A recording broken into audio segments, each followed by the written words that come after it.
Buon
pomeriggio, good afternoon, or whatever time it is, wherever you are in the world watching this. I am Quentin Cooper, your host for both halves of this double session, Plan S and Open Science on the Right Track ?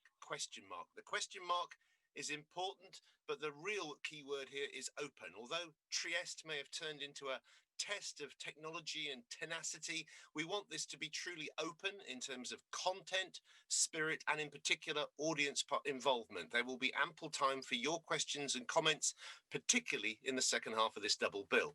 Now, across these two sessions, we will explain and explore the risks and potential rewards of Plan S, as first unveiled at ASOF in Toulouse in 2018, a coordinated effort to flip all publicly funded research to be truly open access from January 2021, i.e. just 4 months from now.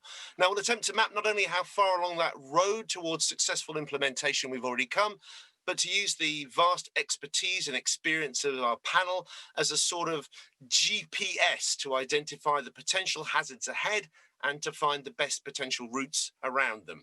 Now, that's a lot of ground to uncover, so I'm here to ensure everything keeps more or less on time and on the right track. But before I introduce our speakers and get going properly, I should say that this session was organised and put together almost single-handedly by Anna Riise, a special advisor to the Research Council of Norway. And so for a slightly more official welcome, I'll hand over to Anna. Thank you very much, Quentin. On behalf of the Research Council of Norway, I would like to welcome all of you to this session, both you, the speakers, and all in the audience, whether you are in Trieste now or around Europe somewhere else. Thank you for participating. And thank you also to ASOF and the Program Committee for including this double session in the program. I hope you stay with us, all of you watching now, through this double session, even though it is a Friday afternoon. I think I'll give the word back to you now, Quentin, to guide us through the next hours. Thank you. Thank you, Anna, although I'm not sure I'm thanking you for reminding everybody it's a Friday afternoon in case they suddenly decide they've got something else to do. Now, the reason we're having this ASOF partly online like this, rather than all gathering in the beautiful Cité della Ciencia of Trieste, is, of course, COVID-19. But COVID-19 has also given these two sessions a new immediacy and resonance, making a clear case for how the swift and thorough implementation of Plan S should benefit not just the scientific community, but wider society. January 2021, though, is only a few months away. And have we done enough to prepare the ground and prepare all the parties involved so that Plan S doesn't just limp into existence, but succeeds in delivering true open access? Do we need to rethink or tweak policies, practices, maybe even the whole culture of research, if we're going to deliver on all these huge changes that Plan S appears to promise. Now, that is a lot to deal with. So here is the plan. There are plans other than Plan S. Now, we know that watching online, which most of you are, rather than being face-to-face in the same space, everyone's attention spans are that bit shorter, no matter how good the speakers and how important the subject. And I think we tick all the boxes for both. So I am going to limit our two main speakers to an absolute maximum of 20 minutes each. And then we're going to have two short responses from our two other panelists of a maximum of 10 minutes. That should leave us a decent chunk of time for questions and comments. Now, I'll have things to ask, but especially given that this is all about openness, I would much rather focus on what you, the audience, want answered. Now, just in case you're not already aware of the process, you should see bottom of your screen, second from the left, a little thing said chat. All you have to do, open that up, type in your question, and I will be able to see it and put it to audience. You can do that at any point, but we'll have the question session and the answer session and the comment session after we've heard from the four speakers. Now, broadly speaking, in the second half of this double bill, we're going to look at where we've now got to with Plan S and what needs to be done in the next 4 months or so before implementation is due. But we're going to use this first session to paint the bigger picture of open science and where Plan S and Coalition S, that's the group of research funding organizations behind it, fit in. And we're going to start with someone more aware than most of the potential benefits of faster and more effective research collaboration. As well as being chief executive of the Research Council of Norway and one of the guiding lights behind Coalition S, he's a key figure in global epidemiology and health research, including coordinating worldwide efforts against COVID. I would tell you more, but I know he's going to do so himself. Our opening speaker is Jon Arne Røtingen. Thank you very much, Quentin, and thanks for allowing me to give some remarks and a presentation here in Trieste, or virtually at least. Actually, 4th of September 2018, that's 2 years from now, or since today, and that was the launch day of Plan S and the principles of Plan S in Europe. And I as Quentin just briefed you on, I was a member of the core group of health research funders, research funding leaders who initiated the process together with the open access champion, Robert Jan Smits of the European Union. But today we are in the midst of a pandemic, and I wanted to highlight in a way my background first, actually, on epidemiology and infectious disease and global health. So I was involved in leading the trial for the Ebola vaccine in Guinea in 2015. That trial demonstrated that it was possible to develop a vaccine through a large international collaboration in a very short time. And in a way, emerging out of that was the Coalition for Epidemic Preparedness Innovations, CEPI, that today is probably known by many because it's one of the key actors globally who are responding to the COVID-19 crisis, and in particular developing and supporting the development of vaccines for COVID-19. I'm also currently chair of a steering committee of assessing the impact of already established drugs for treatment of COVID-19, the WHO Solidarity Trial.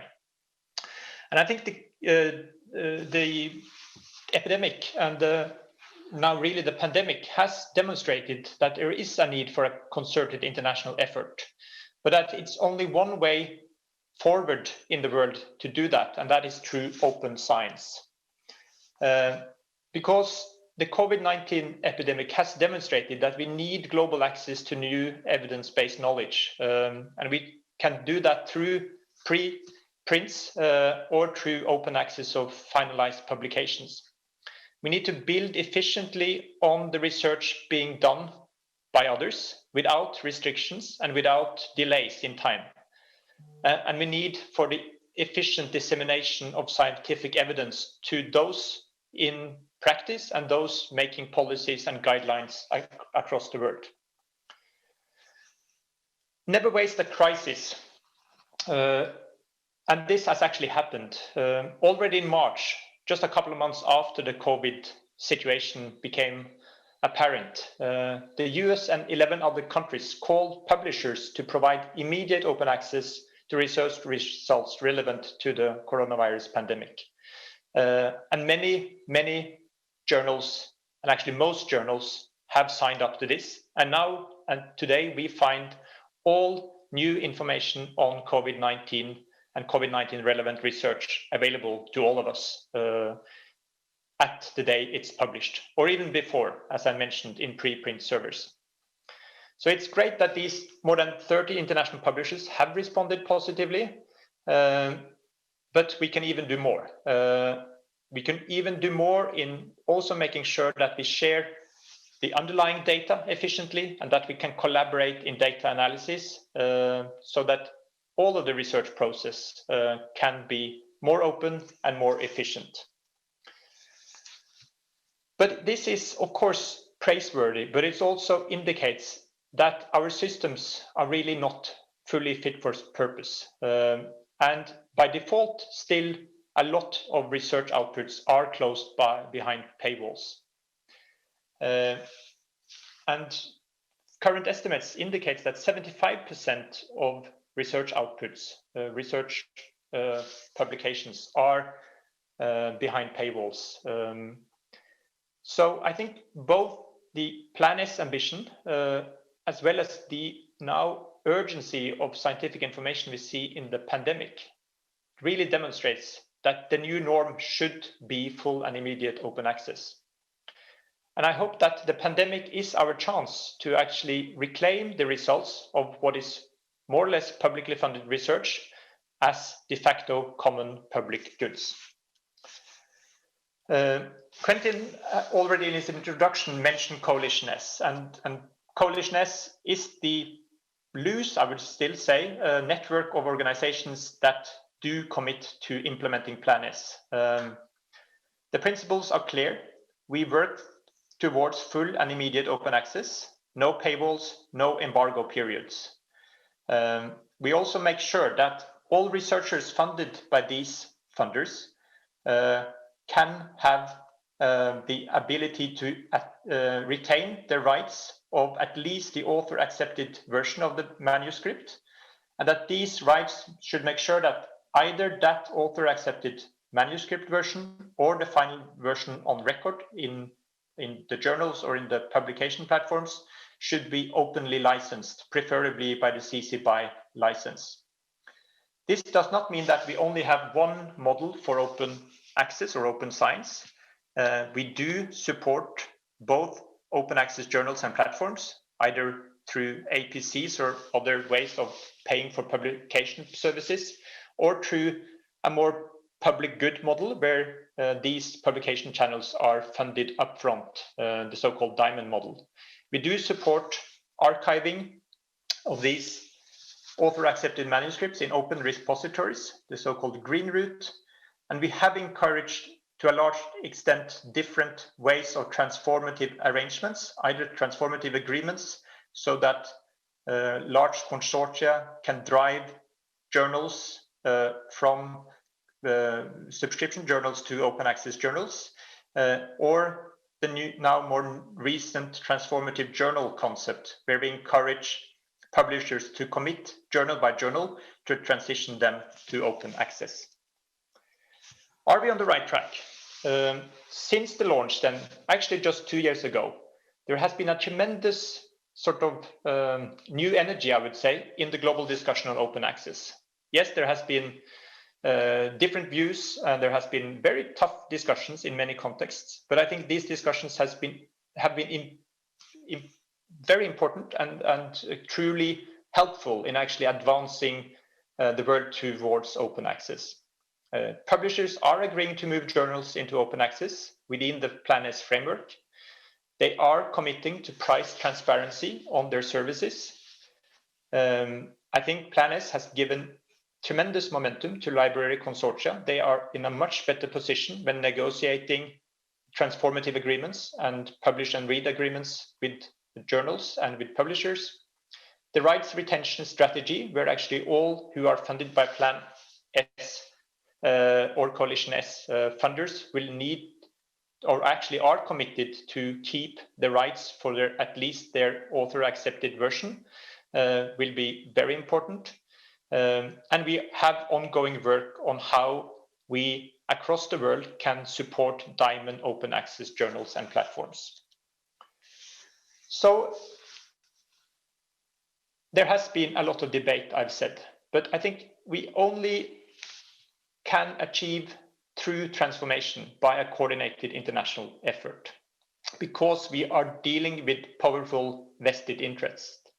And it is understandable that commercial interests that have benefited from the business models of today are holding on to them until we as a community, we as members of the public, we as public funders are, and we as a research community are joining forces and are driving this transition. Then we also will bring the publishers with us. And I think the most progressive publishers are moving in this direction.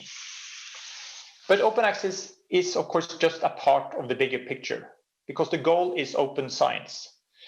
PlanS is about a particular problem of paywalls to peer-reviewed publications. But as I said in my introduction, the pandemic demonstrates the importance of both early sharing of preprints, the sharing of underlying data sets and protocols so that others can build much more quickly and more robustly on the research that is being done, that they can even reanalyze data sets to examine whether they get the same results. So it is a drive towards open science in general. And open science will contribute to a more well-functioning research system, because this is also about making sure that we have robust mechanisms for assessing research outputs and the research process. And it's also about connecting to society. This will have an impact for the public trust in science, and it's also a way to make sure that science delivers on our mission for a more sustainable society, a more sustainable world. Much is achieved, but barriers are remaining. There has been a debate on, and there are different schools of thought when it comes to what are the best way to achieve open access. I think we should avoid having complicated discussions on the preferred route when we can see that there are multiple routes that do achieve open access together. One size doesn't fit all, and we need to understand that from different contexts. We need to find more sustainable models for publishing infrastructures and archives. It is easier to handle this within individual countries, but what we are really looking for is a global infrastructure for publications and for peer review that is working well. And we need to find fair ways of contributing financially to this infrastructure. So therefore, fair pricing is really key, and actually pricing that is adjusted to the purchasing power of both researchers, research communities, and countries. We also need to address, and I alluded to this already, it's about the assessment of research, and it's about evaluation cultures, and it's about what are the incentives and rewards in our systems. They need to be reshaped. We have been tied to a publish or perish culture. I think the mindset where we do assess individual researchers based on where they publish and how much they publish is an old model, and it's not a best model. The DORA declaration, which is very clear on the commitment to assess researchers on their individual contributions and not on where they publish, is really key. And it's also a part of the overall commitments to the Coalition S partners to adhere to the DORA principles. Because we need incentives and reward systems that support and reflect that modern science is more than publications. It's teamwork, it's collective work, it's about contributing together, it's about collaboration. And that can best happen through an open science model. So what is the future we want? As I said, open science should be the norm, and the COVID pandemic has demonstrated the value of establishing such a norm. I'm involved in work related to technology development, diagnostics, therapeutics, and vaccines for COVID. In now actually less than 9 months since the gene sequence of the coronavirus was published, we have more than 30 vaccine candidates in clinical trials. It's unprecedented.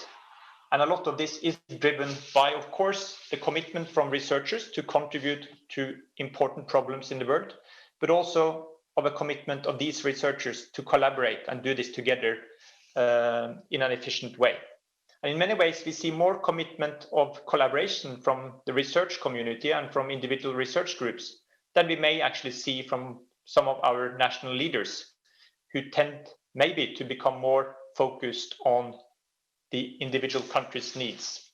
So the science system has an important role to play, and open science is the best platform for that science system to play that role.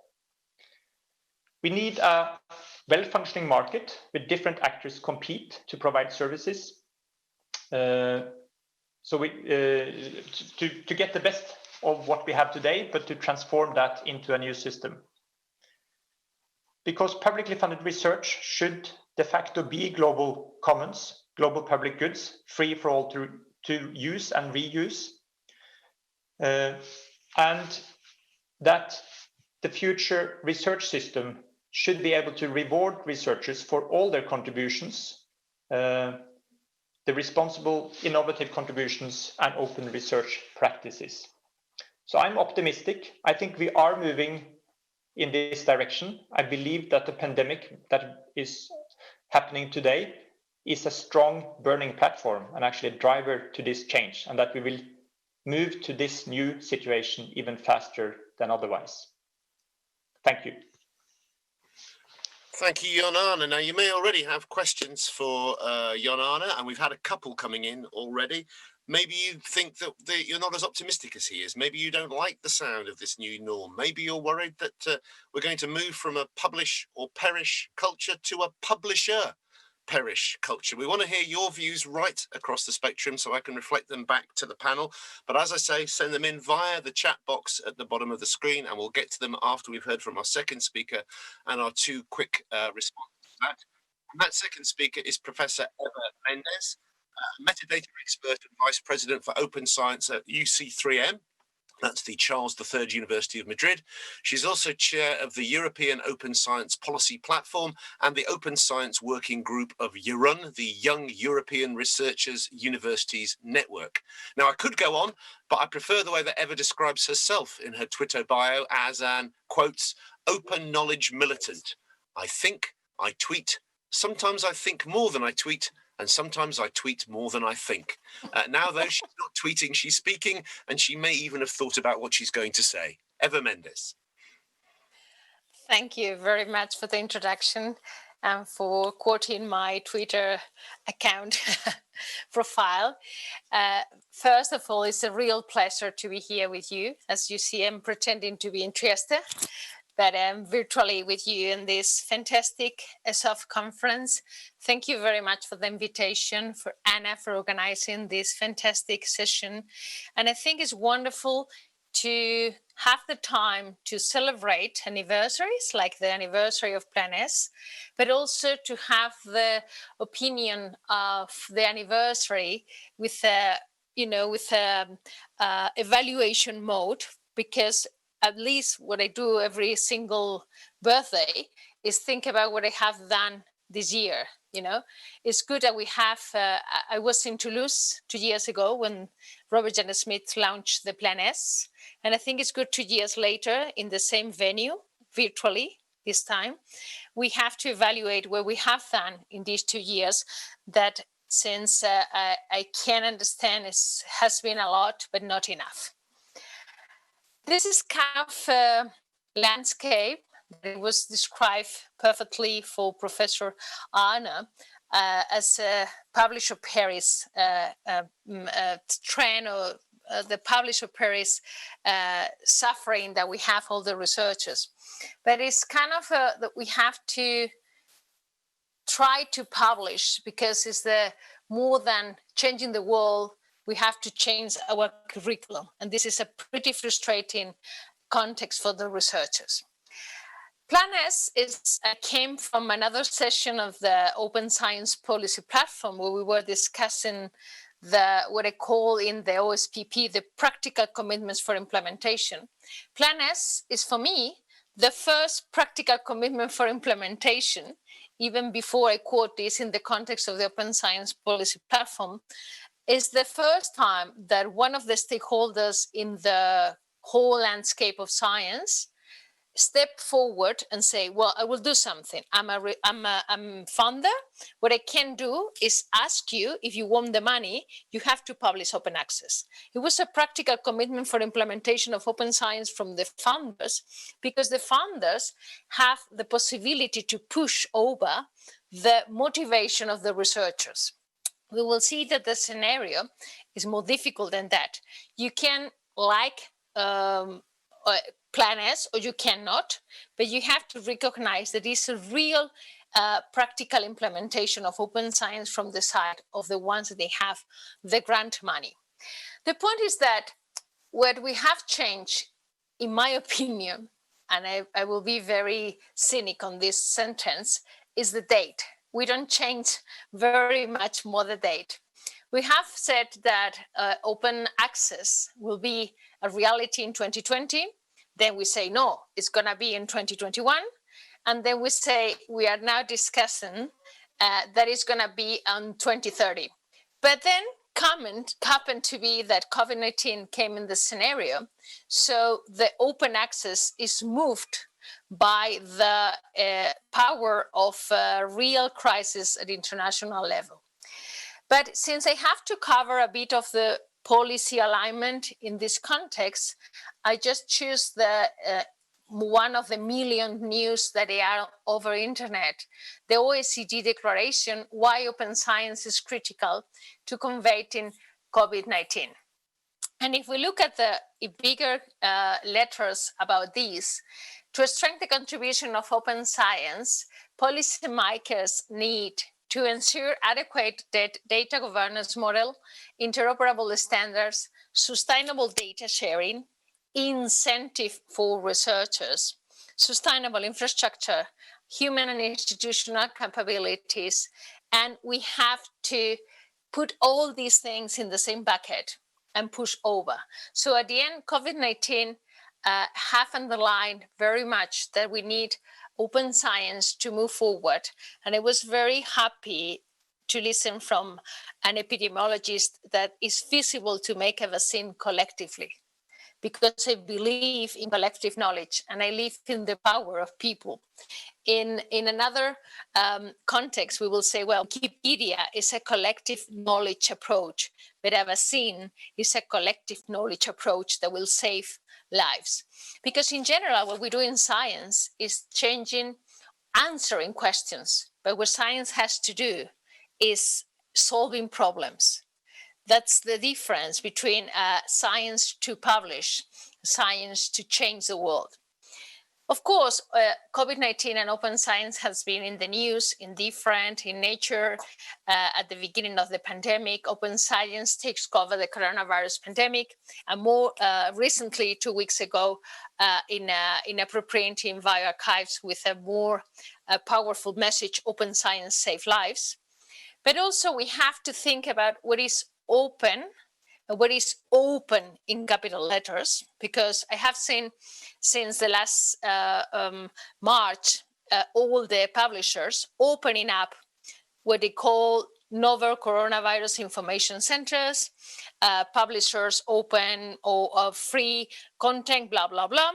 But we have done a study at the beginning of this pandemic with some colleagues on the Institute for Basque Country, and we have discovered that this is not open as much as we want. It's available, but it doesn't mean that it's completely open. All of the publications of the COVID-19 published in the PubMed Central, they are more than the 90% of publications are openly available, but 68.3%, they are just bronze. That means that they are in the hands, the openness is in the hands of the publisher. And in 3 more months, they could close it again.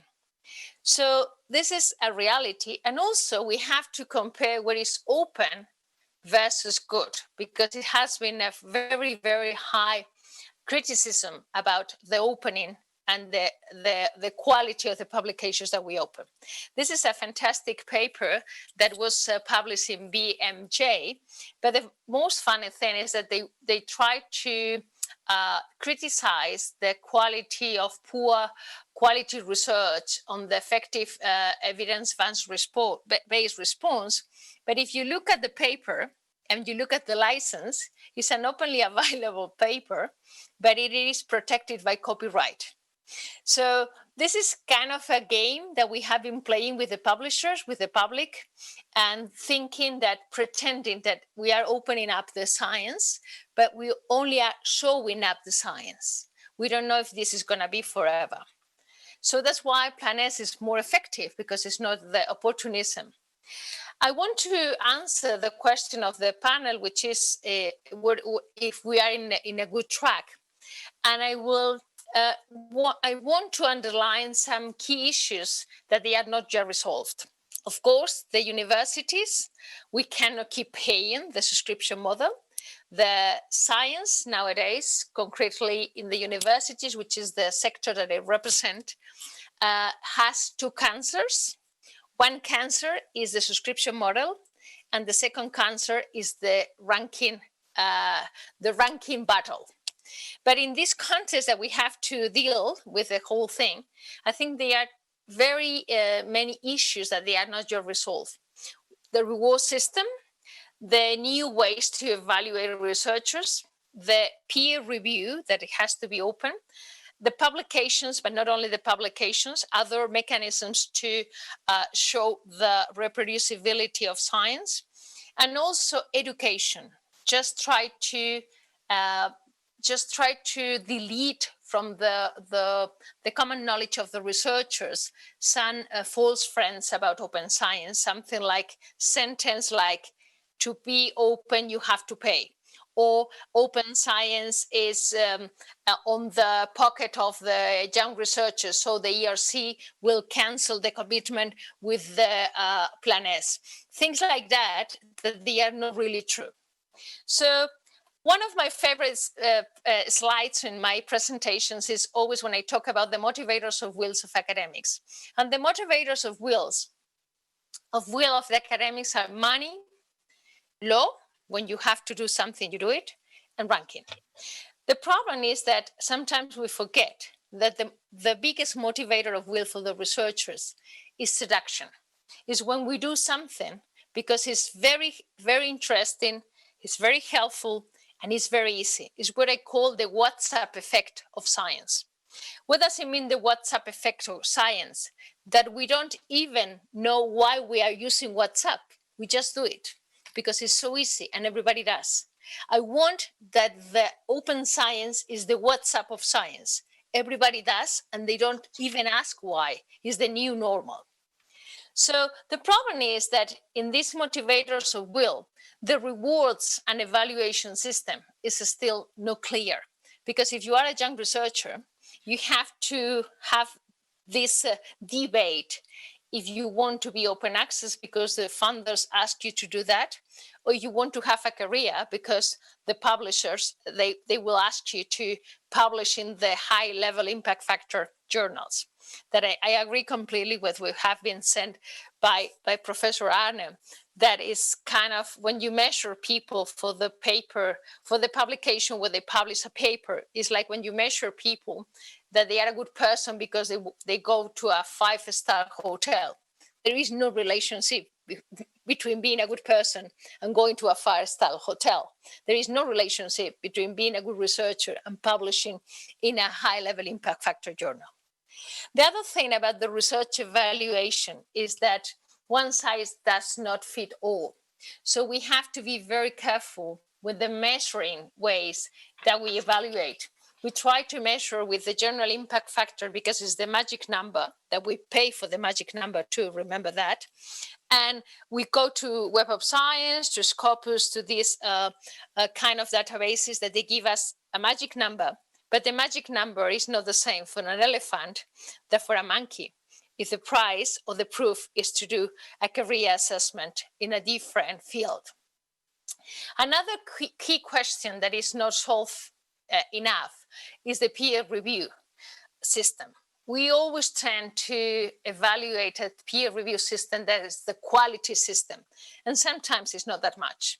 My experience as a researcher is that it's more valuable to have an open peer review system than to have a blind review system, because when you openly comment the creation of another colleague, or when you openly evaluate the research of somebody else, you create on that. And that is a collective endeavor which you create with review system, but it's not in place yet. And also the key question that has mentioned before too is about not only the publication. We, the researchers, we have very contamined objectives. It's just having the publication. So we keep the data for us until we get the publication. We keep the vaccine until we get the patent, but it's not that. Science in this moment has demonstrated that it has to be generous, transparent, and open. So this is why also the data should be shared and should be also reused, because sometimes another researcher can see in your data something you haven't seen before. And the other question, which is crucial, is that trying to eliminate all these misunderstanding about open science. The early career researchers, sometimes they don't know, they don't distinguish what is a Harvard journal, what is a repository, what is publish and pay for publishing, what is a subscription model.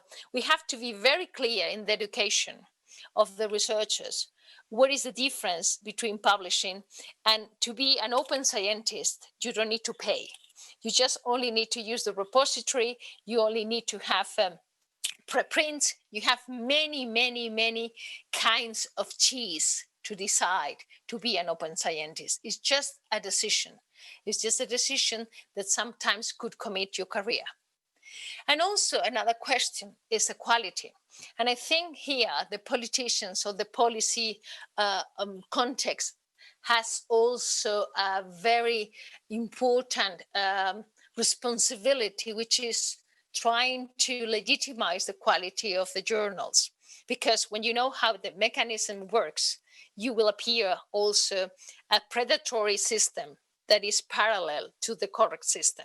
So how can we teach to distinguish the quality of the predatory journals and many other initiatives that could happen, that they will be very wrong for the science too. So the urgent change, in my opinion, they are the way we publish. I think is completely anachronic in the 21st century to talk about papers, manuscripts, preprints, prints, printing, printer. This is not a new 21st century technology. It's absolutely out of date. The other urgent change is the way we measure science. The journal impact factor is an indicator which is first mathematically incorrect, and second, it doesn't demonstrate the quality at all. And third, we have to change the way we give credit. The copyright is also a question of giving credit just in a way of exploitation. You can give credit to the researchers in so many other things. These three urgent changes has not been addressed with the 21st century technologies, with the 21st century knowledge. I have seen Kodak closing because we have a mobile phone and we have a camera in the mobile phone. I want to see the old system closing because we have the technology in our hands, and the web and the digital technologies would really have changed science. And let me finish with a very interesting reflection, which is what I always says, that science is like a parachute. If it is not open, it's not going to help you. So the Sustainable Development Goals, the coronavirus challenge, and all the initiatives that we want to put in place to make science solving problems needs a parachute, needs an open parachute, needs open science. And that's why this year in the Open Access Week, there are going to be reflections about open for what? Are we opening up because we want to be very, very nice and say, we, the publishers in the coronavirus crisis, we opening up the things? Or we want to really open with a purpose? We want to really open because we want collaborative science. We want to empower the new researchers by a new reward system that could encourage them to collaborate and to share. Would you like to put the Sustainable Development Goal 10 on the don't let anybody behind? UNESCO now is working on open science too, to have all the countries, all the people at the same level. How can we open the system in a way that is a new knowledge share system, as we have concluded in the final report of the Open Science Policy Platform? I think we have to look in the same direction, and we have to keep working on the open knowledge system, a renew open knowledge system with different publications, with different mechanisms of rewards and different mechanisms of giving credit. This is my message today. Thank you very much. Thank you, Eva. I liked your line. There is no relationship between being a good person and going to a 5-star hotel. I will remember that the next time I check into my cheap Airbnb. There's some really good points to pick up on there. Maybe you do think science needs to be like a parachute. Maybe you think it needs to be more like the helium balloons that David Blaine used yesterday in that spectacular stunt of his. We've had a few questions coming in, though, but please do keep them coming in via the chat button, and we'll get to them after we've had 2 quick responses to what we've just heard from Jon-Arne and from Eva. The first of those comes from Kostas Glinos. His background is in chemical engineering, but since the early 1990s, Kostas has been working for the European Commission, developing EU policy and managing research and development programs. And for the last year and a bit, he's been right at the heart of all these open access discussions and deliberations as the EC's head of unit for open science. With his take on open science for Horizon Europe, over to Kostas Glinos. Thank you very much, Quentin. I hope you can see my screen. Yep. Okay, good afternoon, everybody. And I'm very glad that I'm in this session. In fact, I should start by saying that I fully agree with the previous 2 speakers, and that would have been a good summary of my talk. I could stop here. I think they put all the right problems, the right questions, the right answers. Nevertheless, I will still try to pass some messages. My first message is that we agree, I think all of us, on what open science is and why it is beneficial and why we pursue it. But sometimes the message is not framed the right way. And I think Jon-Arne said this very well. The open science is about a well-functioning science system, not in terms only of its internal components. In other words, good for the scientists, good for the researchers, good for the publishers, good whatever, but in terms of its ability to deliver the knowledge, the scientific progress that is needed to make the transitions that society needs, or that in a crisis like COVID-19 we need. So it's about its ability to deliver, it's about the efficiency of the system to deliver, not in terms of quantity of publications, of course, but in terms of relevant, replicable knowledge. This does not always go through, and one of the reasons is that we do not have so far, have to admit, a good quantification or an analytical view between the productivity of or the efficiency of the research system and of the open science agenda. All I know myself at least, is the 10 billion per year that we would save per year, 10 billion euros, if all data were fair. So have a study that shows this. Beyond this, there's not much. I think this is an area in which we have to improve, providing the right message and being able to back up this message with with concrete evidence. The second, my second message is the again, it was said before, but I want once more to emphasize it. This is the open science agenda that we have in mind in the Commission. It includes a number of research practices as well as a number of enablers. We have made a lot of progress in the first bullet there, the freely accessible scientific publications, so in the area of open access. There is a lot of way to go still, because as was said earlier, more than half of the papers are still behind paywalls, but we know how to do it. I mean, we have done good progress. Plan S has extremely useful in that. We know how to take it. In the other areas, we also have been making progress. We're further away than the end. So, for example, having data fair. I mean, I have heard estimates that today we have between 5 and 10% of data being fair. We have a long way to go, but again, the problems are more or less tractable. Where we really, in my view, we need to put our minds together to roadmap what needs to be done in Europe and the world is in the rewards and incentives area. So on the right hand of the slide, in the research assessment system, in other words, because without a research assessment system that rewards high quality research rather than quantity, that does not reward impactful publications, and that does not reward sharing and engaging with society, then we're not going to make much progress in all the others. And there we are not at zero, but we are at the very early stages.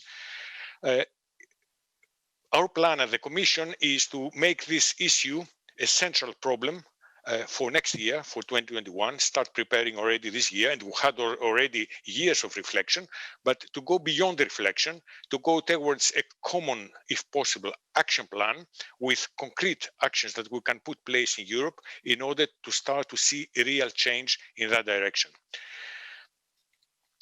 My third message is that we are also glad to have at the Commission a commissioner, Mrs. Maria Gabriel, who is extremely interested in the domain, who is very supportive of open science. So we have a window of opportunity for the next couple of years to effect real change.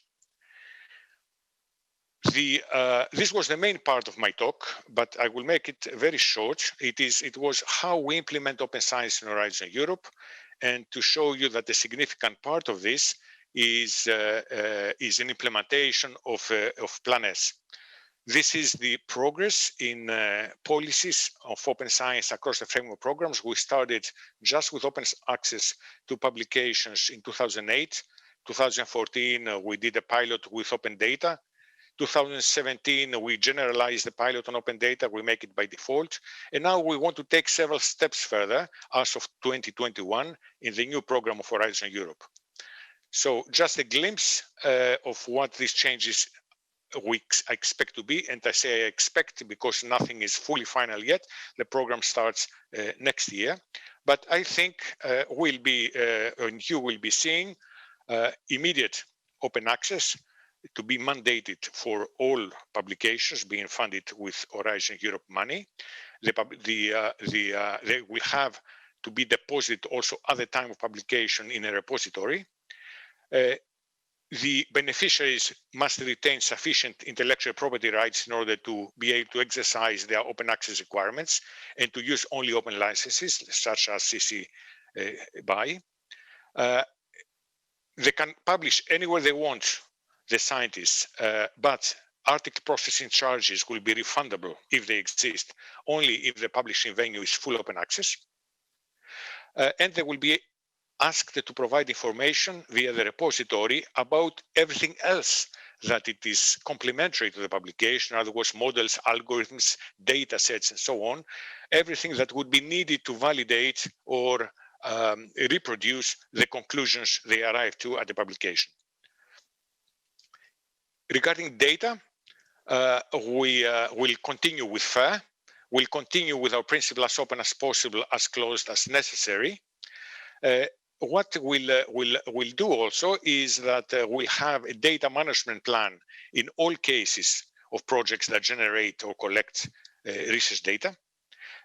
Some early elements of this data management plan will need to be evaluated in the proposal itself. So, for example, which part of the data will be open? For those that are not open, why are they not open? Or why are all data sets, earlier data sets from other researchers being reused?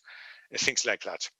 The beneficiaries will have to deposit the data in a repository in a way that it is fair, so with PIDs, with rich metadata, and so on. And they will need to provide open access under CC BY or CC 0, unless, of course, they for good reasons, they do not want to open the data set.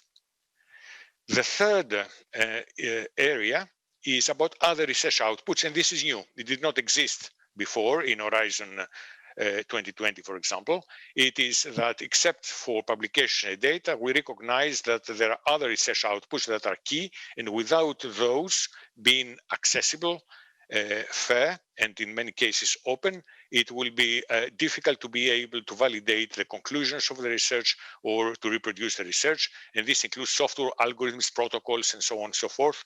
We'll also ask the research undertakers to describe this in the data management plan, and there will be a strong encouragement to deposit them and provide open access, again, unless good reasons exist that they cannot do so. So that was my presentation, and I pass it over to you, Quentin. Thank you very much indeed. The EC's Head of Unit for Open Science, Kostas Glinos. And now we'll get to your questions and to mine in just a few minutes, and do please keep them coming in via the chat button. But I have a small confession to make here, which is technology is wonderful when it works, but every now and again it doesn't. All the questions that have come in are only available to me on my screen, and it crashed a couple of minutes ago, and it's rebooted very happily without any of you hopefully noticing I was gone for 30 seconds. But all the questions that came in during Jon Arne's presentation are no longer with me. So if you can be bothered, we'd very much appreciate them if you could send them again. The ones that came in during Evers are still with us, so we've still got a few, but we had a couple of excellent ones. I think I can kind of partly remember, but I'd really be nice if you could send them back again, plus obviously questions addressed to Kostas Glinos and ones to address to our final response, which is from Toma Susi. It's always good to finish with someone who is Finnish, although for the last 7 years, Toma has been based in Austria at the University of Vienna, where he's now an assistant professor of physics.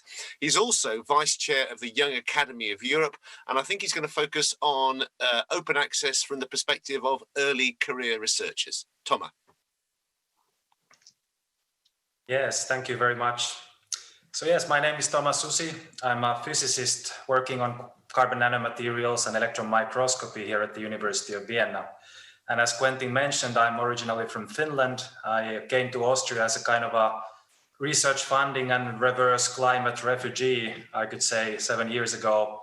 And I received the ERC starting grant in 2017, which allowed me to establish a research group here and find a tenure track position. And since a couple of years, I've been the vice chair of the Young Academy of Europe. The YAE is a bottom-up initiative of outstanding and dynamic European young scientists and scholars with outspoken views about science and science policy. And I've been personally actively participating in open access discussions since the so-called academic spring of 2012, if some of you remember that moment of when real change in the academic system seemed imminent. Well, it didn't happen, but my long interest and activities on this topic gave me the opportunity to be the representative of YAE in our policy work on Plan S. And one really important point I want to make is that early career researchers have a distinct perspective on this topic. And that's because its potential implications for our career stage are substantial. We're still trying to establish ourselves in the academic system.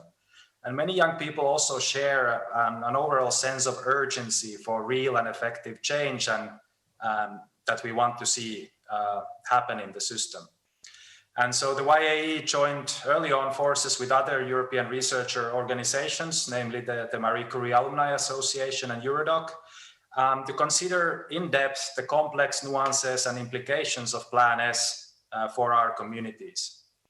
And representatives from each organization spent literally dozens of hours in reading, discussing, debating, and talking to various experts about all the nuances of Plan S and its implications in terms of licenses and repositories and technical requirements and all that. It's a lot to, there's a lot there that is very complicated and nuanced that you have to understand correctly.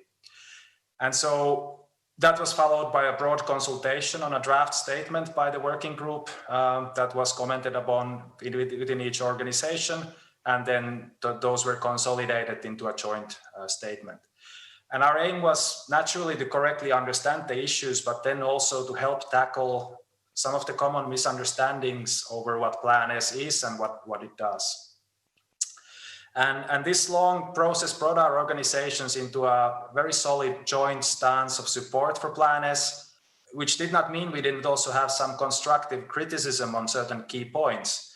And we do feel that Coalition S took our concerns seriously and made important changes to their implementation plan that addresses these. And their recent work on the rights retention strategy to enable green open access in all journals is another very important step in mitigating any remaining concerns. And going forward, together with the Global Young Academy, our three organizations are all participating in a Coalition S task force to monitor the effects of Plan S, especially on researchers and our careers. Overall, we strongly agree that reforming our broken research assessment systems is clearly one of the most urgent priorities to make the transition to open science truly work in practice. And this part of the academic system actually is in the community's own hands. So to sum up, our organizations made the conscious choice to work together to help make full and immediate open access a success for all researchers. And I would like to invite everyone to join us in this task. Thank you. Thank you, Toma. Very interesting. You spoke about misunderstandings and concerns. We might come back to some of those in a minute. So, and I should also, by the way, say for the physicists among you, I recommend visiting Toma's website, mostlyphysics.net as well. Quite a bit of fun to be had there. Okay, time to make this open access a bit more open access. We've got about 30 minutes, which is a decent amount of time because you've got to finish at 4 p.m. sharp Trieste time because the other half of this double session starts at 4:15. So I'm going to get straight to your comments and questions. The good news is I think we've managed to recover most of the ones that were sent in before, and a couple of you have very kindly resent them as well, so that's great. I am just going to ask one mischievous question just to get the ball rolling, and I'm going to maybe I'll ask it to all of you, but I might start with Eva. To me, open science sometimes seems to me a bit like controlled fusion energy. There's a lot of people working on it. We all know it's theoretically possible. Almost everyone agrees it's a good thing, but decades go by and it always seems to be just over the horizon. Now, why is that, and why should we think it's going to be different this time with Plan S? Well, I don't think it's gonna be different. It's the same thing. I remember in 2016 with the council was the conference of the council was in Amsterdam, and it was a document, and it was epic, the call for action of open science, and I always says that is like, you know, this film, the Groundhog Day, that every day is the same. It's the same. It's the same. It's my life with open science is like the same. Now it's gonna be the action. Yes, we all agree upon that we have to change the way we measure science. Okay, why we don't do it? And then you have to go to a meeting, and in the next meeting, the question is that, well, how are we going to evaluate, how are we going to choose this researcher? Okay, with the impact factor, with the index H. So what are we doing? We talk and talk and talk, and then the practical implementation is just pinned into a number. So I think that's why I like the work that we have been doing in the Open Science Policy Platform, because we stop the declaration mode, which is what I call a toast to the sun. It's a very Spanish expression. It's a toast to the sun. Mm-hmm. Everybody agrees upon this and this. The Declaration of Budapest, the Declaration of Valletta, the Declaration of Berlin, all the declarations, we all agree upon the same, but we don't do it. So the Plan S is what I said, that is the first time that is a practical commitment for implementation. Is that I'm the funder. I mean, I cannot do what the researchers have in mind. I cannot do what the librarians have in mind, with the academies or whatever. I'm a funder. What I can do is just ask you for this. Do you want the money? You have the back of the money. You can't just apply if you apply with these criteria of publicly available outcomes. And it's what Kostas was saying, that the funder is happy to pay when there is a pure open access thing. It could not be perfect. We are still in the previous anachronic publication mode. We talk about papers when we are not touching paper anymore. We will talk about manuscripts or whatever, but at least we are trying to move a bit the wall, which is the way that the sustainable publishing system functions. I think it's still not functional enough, but it's a bit more. So Plan S is a practical commitment for implementation. It could be better. I have to recognize I'm not a very fan of Plan S. It could be better, but it's something. It's something, exactly. And our metrics need to change, our vocabulary needs to change. Toma, I knew you'd want to comment because I started with a sort of physics metaphor, so I thought you'd want to join in. Yeah. As I mentioned in my opening remarks, like I got into this back in 2011, 2012, and there was this movement that was dubbed the Academic Spring, following the Arabic Spring, and everybody was like, all the young people were like, yes, now we'll finally get full and immediate open access, and finally we changed the system. And yeah, 8 years later, I talked to some young students or PhD students who are just starting and explained to them how does our academic system work. And very often they just cannot believe that, we choose to do this to ourselves. And so I really agree that, the time for statements, the agreements, and this kind of toasting to the sun, that time is past. And the fact that Plan S has actual teeth, the fact that it has raised so much criticism, so much backlash, that shows that this is a real plan that will have real effects. And I'm hopeful that this time will be different, but we all have to work together to make that so. And is it also a good sign that, as you said yourself, there were misconceptions, there were criticisms, but they have been addressed largely? It's not like you just said this and no one's answered back. There is dialogue and there is evolution. Yeah, I think the conversation has moved on. Let's say 1 year ago, still we were having the pro versus anti-Plan S, like should the whole thing be scrapped versus, should we support this uncritically? Now it's at least in our point of view has moved to a more constructive stages. Okay, the Plan S is here. It is what it is. The rules are what they are. How can we make this a success for everybody? And I think that's where we should all focus on. Jan-Arne, I know you're keen to contribute as well. No, thank you.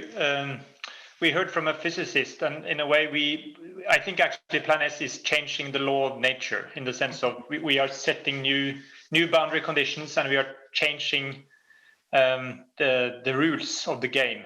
But that is not enough. That's just sort of a prerequisite, I would say. And I'm really pleased of the energy of the young researchers. I think that's still the only sort of long-term promise.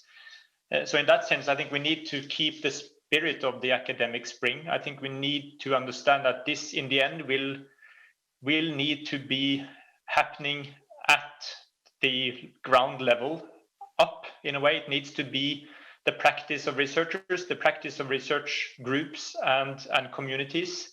And that needs to be driven from enthusiasts and actually front runners that make this change from within. So in addition to sort of formal rules and regulations and incentives and money, I think the spirit and voices of people like Toma and Eva are really key, and it needs to happen as a cultural change. And then I see the laws and regulations in a way that we can set as funders is just helping them on that way.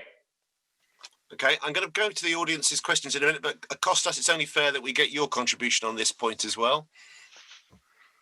Yeah, thanks. I mean, your question basically was, why is it so slow? Systems, it's a system change. If I can interrupt briefly, it was partly why is it so slow, but also how do we know this isn't just another false storm where we're told about this amazing thing that's just around the corner, and somehow when we get round the corner, it's around the next corner and the next corner and the next corner. You're right. It's around the next corner because there are so many obstacles and challenges. I mean, we're talking about a system change overall, and systems change very slowly, and usually for them to change really in an irreversible way, some pain is needed. We have made good progress so far, but we need to have something like Plan S, not Plan S, but something like Plan S for changing the research assessment system, the rewards and incentives. And this will be far more complex than Plan S because it's not only funders. You need institutions to be involved, funders as well, several other actors.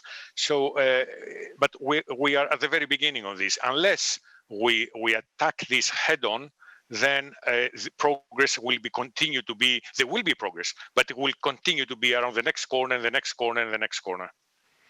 Okay, lots of questions have come in. I'm not entirely sure which order to do them in because they're all quite interesting ones, but I'll get to as many as I can. I'm going to start with this one. How could Plan S be better given that some researchers are already against the guidelines as they stand now? So practical ways to make Plan S better. I guess, Eva, since you've said that you're not always the biggest fan, we should start with you. Well, I think at the point of always when there is something new, there is a criticism. That's why nobody dares to have a Plan R for the reward system. Because if you have it and it seems to be perfect, always we have different things. I think that the Plan S has to have improvements because where we are in the debate now is that when we put the money, but we are not debating that another way of scholarly communication is possible. We are just based on the papers, manuscripts, anachronic terms, anachronic concepts, anachronic way of communicating science, very slow, very inefficient, that has demonstrated over the time that is inefficient and is for the print moment. But okay, we all agree that we like papers and that's it. Okay, maintain it. But we only debate when we put the money. We are not debating if it is possible to make a sustainable business of research production in another way. We put the money before publishing or we put the money after publishing. But it's the whole question about Plan S is that when we put the money, but the institutions still have to pay. And there is why sometimes it has this other dysfunction that now we are just claiming, Elsevier, wow, the devil. And in 5 years' time, we are going to complain, PLOS or Frontiers or all these open access, full goal open access publishers, they are the devil. So it's a question of time. The point is that we are not creating a disruptive way of communicating science that I think is possible because the technology is here. We are just debating exactly when we put the money. And some institutions, when we are not research intensive institutions or when you don't have a production that can justify a transformative agreement, is unfair. So that's why it's not perfect. Always will be something unfair. But this is my big criticism. That is just a shift in the way we pay, but not the shift in the way we communicate science that could be more rich. And there may be impact on the way we communicate science if we change the nature of the way we publish science as well. Tom, give us a practical example, given that you said that some of your misconceptions and fears had been addressed. So are there ways that Plan S has been made better, and are there ways that you still wish it to be made better that you think would work? Yeah, maybe I'd first briefly answer Eva. So I agree with what you said, but how do we get everybody to agree How do we get all the stakeholders to agree that this is the future of scientific communication? How many years will that take? Like, I'm tired of waiting, of just having open access. Let's get that done. And that forms then the basis of open science. And then we can think about all the different platforms. Open Research Europe is coming from EC. They'll have many different article types, data types, hopefully everything tied with open data. They are forward-looking platforms that we as a research community should support. And then we can work towards the culture change. We had several very, our statement was very compact, but it was 2 pages, and we answered basically every single point and whether we agreed, whether there was a concern. One thing that that I could highlight is that we talked to some people from the humanities, and they said that the requirement for a CC/BY license was problematic for them because they could be quoted out of context, for example. And in humanities, things work a little bit differently than in the STEM subjects. And so we recommended ND as to be an opt-out option as a license, and this recommendation, I'm sure others made that as well, was taken up. And there are several points about technical requirements and so on and so on. And I think there were also concerns, weren't there, from some early career researchers that they didn't want to rock the boat before they properly got in it. They didn't want to be labelled as being disruptive to a system, even if the system needed change. There could be that. Of course, people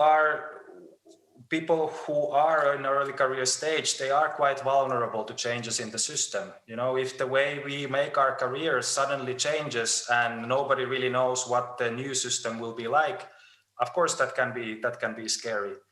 But I mean, from my point of view, I've talked to many different groups about Plan S. I've talked to PhD students and master students. I've talked to early career researchers like myself, and then I've talked to more senior researchers. And from my personal perspective, there's a clear generational divide. The younger the person I am, the more they don't understand why we should keep this current system, and the more they are open for change. And older people who have made their careers successfully in this system, they tend to be less open perhaps for drastic changes in the system. You make it sound like the new norm we're trying to move towards is actually more intuitive than the norm we have at the moment. You don't need to explain what we're trying to get to. You need to explain why we're still doing it the old way. I mean, I've been working in the system. I've supported open access, but I've made my publication choices in a way that supports my career, and that has been a successful path for me. And now I have students whose careers I have to worry about, of course. But yeah, it feels like playing an academic career game in a way, that you just have to strategically submit to certain journals because those get you career points, and then you get advanced in your career. And that's not the reason why any of us got into science. Okay, I'm not going to bring in everybody for every question, but Jan-Arne, I do think you want to comment on this briefly. No, I think Eva mentioned in a way that Plan S is first and foremost about shifting, as she said, when we pay. So in a way, paying for reading or moving from paying for reading to paying for publishing services. So I should state that indeed, in a way, Plan S is relying on still a market-based system where actually the best solutions can win. And even if we say that we do not want a market-based system, there will always be sort of a competitive market, not necessarily commercially, but a market of ideas and mechanisms that can be the ones that are sort of best liked by researchers. And I think what Plan S and Coalition S can sort of further develop, and with the help and input from researchers, is what are the best ways to assess these options, and what are the best ways to assess the quality of publication services and the quality of innovative solutions that are in a way moving away from the PDF to much more sort of interactive way of actually interacting with the data and the results. And so, but in the end, I think we must understand that we are talking about markets, and the best way then is to find good ways of accessing the quality of the products in a way we want to evolve. These are real world solutions, and the real world has Yeah. markets. I'm going to move it on to the next question in a second, but somebody's just come in on the back of this one, and I want to go back to Thomas. As an ERC grantee, what was Thomas feeling when the ERC withdrew their support from Plan S? Well, we reacted publicly to this by all of the researcher organizations that supported Plan S, and I think the title said that we were surprised and concerned. We didn't understand why this so suddenly happened, and what was the alternative that they envisioned to Plan S. And this is an ongoing dialogue, and we hope to talk to the ERC more about this. And I can't really comment so much more on that. My personal opinions are my personal opinions. I'm here to represent our organization. Okay, sorry to make you squirm slightly. Now, go question. Great presentation by Eva Mendes. Question though, isn't the most important motivator of will for academics being able to do very good research? And shouldn't policies on open science and open access be designed accordingly, i.e. to enable very good research? Some policies seem to forget that being able to do very good research should be their main driver and goal. And unlike most questions, this one actually has a name attached, which is Niek Brunsveld from the University of Amsterdam. Eva. Thank you, Nieto. I think is absolutely that. Of course, if you want to be rich, you don't become a researcher. That's it.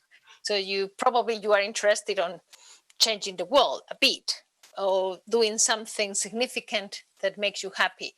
This is the part of the seduction. Is the seduction, the internal seduction of the research system. There is another seduction of the external system that I was referring in my motivators of will, which is that the system has to empower you in a way that you are motivated to share your knowledge. The system nowadays doesn't motivate you to share anything, because I remember when I was doing my PhD that I was looking in Google for something and you are like this, no, somebody has published it before.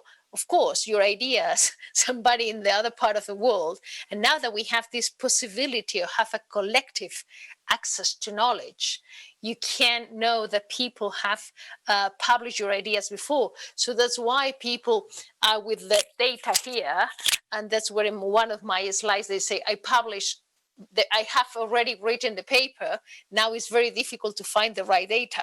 At the end, we are all just based on paper-based. The career is only based on papers. So the will of being a researcher is not based on papers.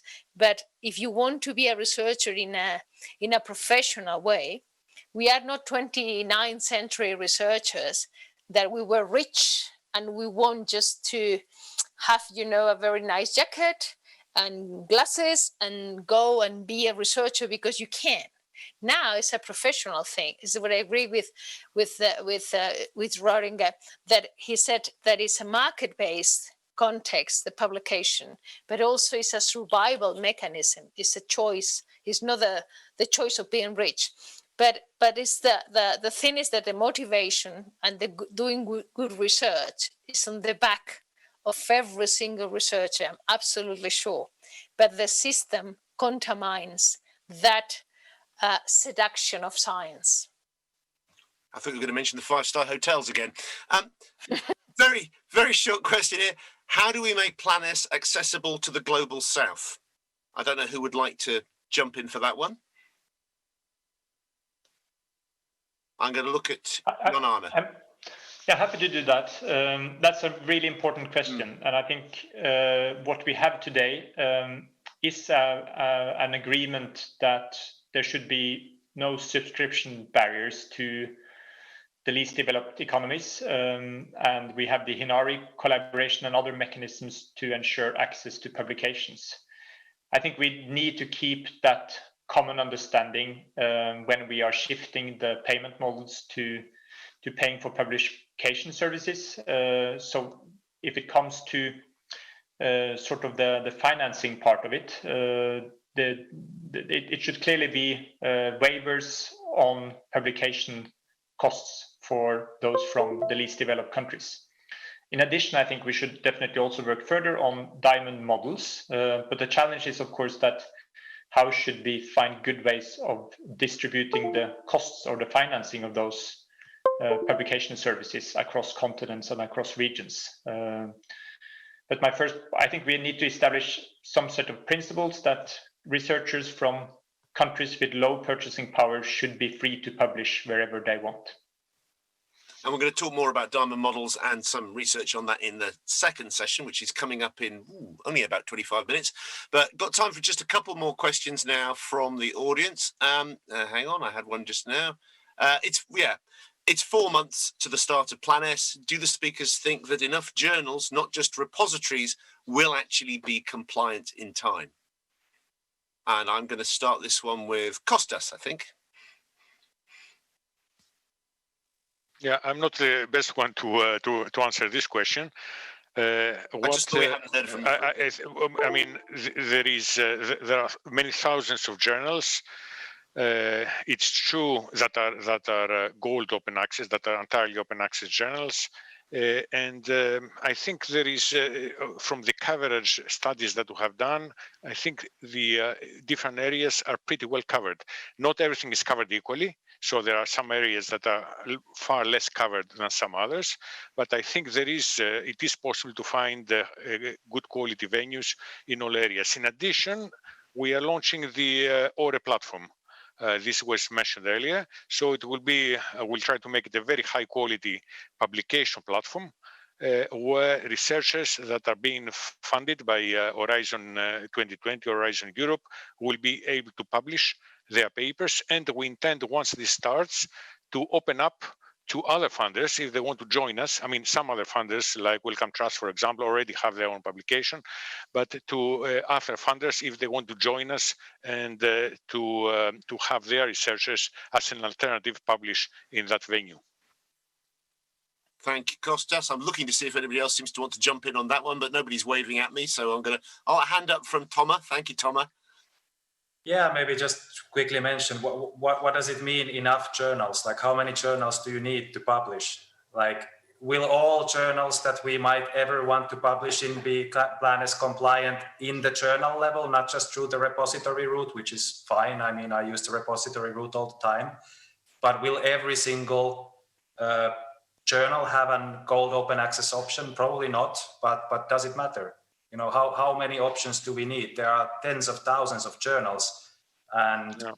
I think there will be a place to publish our work when Plan S starts. And you know, then the question is, what is the purpose of the publication? Is it to score career points, or is it to communicate your science? And that's then what we need to change together.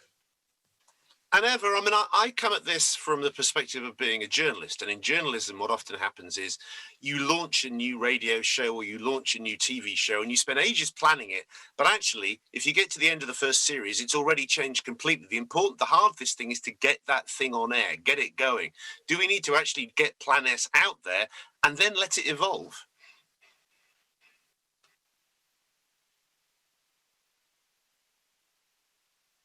I have a comment, but I think, Röttingen, you have first something related with the previous question. I think we may have lost Quentin, but if I may, I can jump in. Because my point is that the rights retention requirements that all funders will actually write into their contracts will mean that there will be all options on the table when it comes to where researchers should publish. Because it's like our clear expectation that publishers will need to adhere to the point that researchers are committed through contract to actually reserve the rights to have their at least their author accepted manuscript in an open license format. So I see that as a safety guard. It's not the perfect solution, and as Thomas said, there are many options of open access journals, but at least this is a safety guard, and there should be no problem for researchers as of 1st of January 2021 to actually be compliant with Plan S. I think we lost the moderator, so Eva, I suggest you continue. Well, I was just jumping on the same idea. I think as what Thomas was saying, that if you want to publish, you have to have the paper. I mean, the important thing is to have the idea and the paper.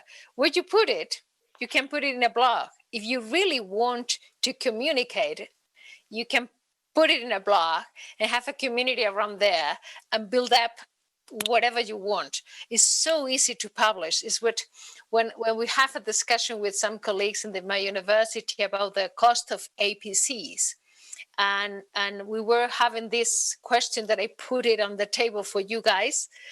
How much is a reasonable APC? How much money?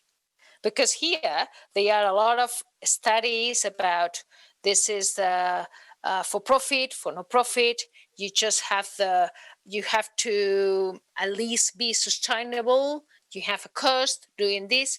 How much is a reasonable APC?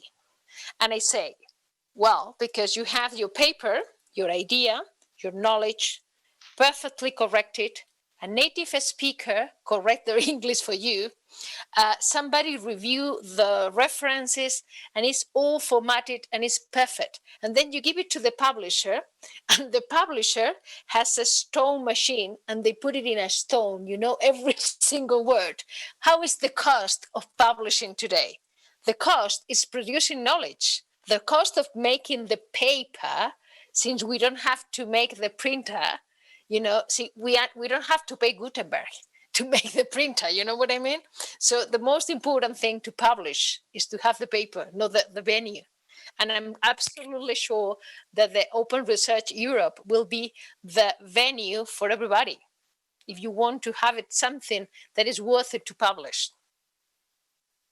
Yeah, and then the question is like, do we evaluate the publications of our peers in Open Research Europe as if they were published in Nature or Science or Cell or whatever? Do we look at the content of the paper, the advance to our knowledge and to our science? And do we, as researchers who evaluate grant applications and publications and